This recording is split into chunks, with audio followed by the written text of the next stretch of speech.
The Duchess of Cambridge was pictured wearing a blue floor-length gown, while Prince William wore a navy suit. The pair hosted a reception for key members of the Sustainable Markets Initiative and the winners and finalists of the first Earthshot Prize Awards, Prince William's £50 million climate change initiative. The event took place on the sidelines of the COP26 on Climate Change conference in Glasgow. The Duke and Duchess of Cambridge are holding a prominent position at the summit after the Queen was forced to pull out due to health issues. Earlier in the day, the Duke and Duchess of Cambridge met with scouts at Alexandra Sports Hub in Denniston as part of their activities to support the summit. The couple met with the young scouts to talk about the movement's Promise to the Planet campaign. Ahead of his arrival in Glasgow, the Duke of Cambridge wrote on Twitter, #COP26 is a landmark moment for the future of our planet. I'm proud that our Earthshot Prize finalists will be joining me in Glasgow to show the world that there is reason to be optimistic. I'm hopeful about what can be achieved.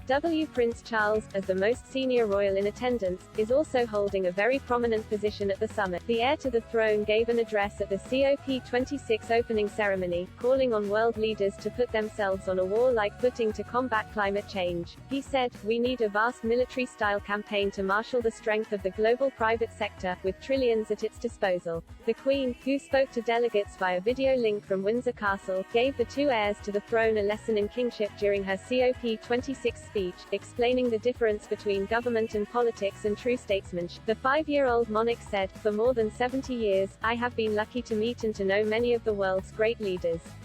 And I have perhaps come to understand a little about what made them special. It has sometimes been observed that what leaders do for their people today is government and politics, but what they do for the people of tomorrow, that is statesmanship. I, for one, hope that this conference will be one of those rare occasions where everyone will have the chance to rise above the politics of the moment and achieve true statesmanship.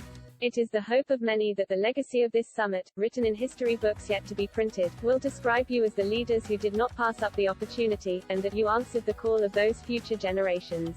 She also spoke about her late husband, Prince Philip's climate activism, saying how she felt proud that her two sons had continued to support the cause. She said, "This is a duty I am especially happy to discharge, as the impact of the environment on human progress was a subject close to the heart of my dear late husband, Prince Philip, the Duke of Edinburgh. It is a source of great pride to me that the leading role my husband played in encouraging people to protect our fragile planet, lives on through the work of our eldest son Charles and his eldest son William. I could not be more proud." The Queen decided against attending the summit, after receiving medical advice to rest for a few days instead. This followed the cancellation of her trip to Northern Ireland and an overnight stay in hospital, her first in more than 8 years.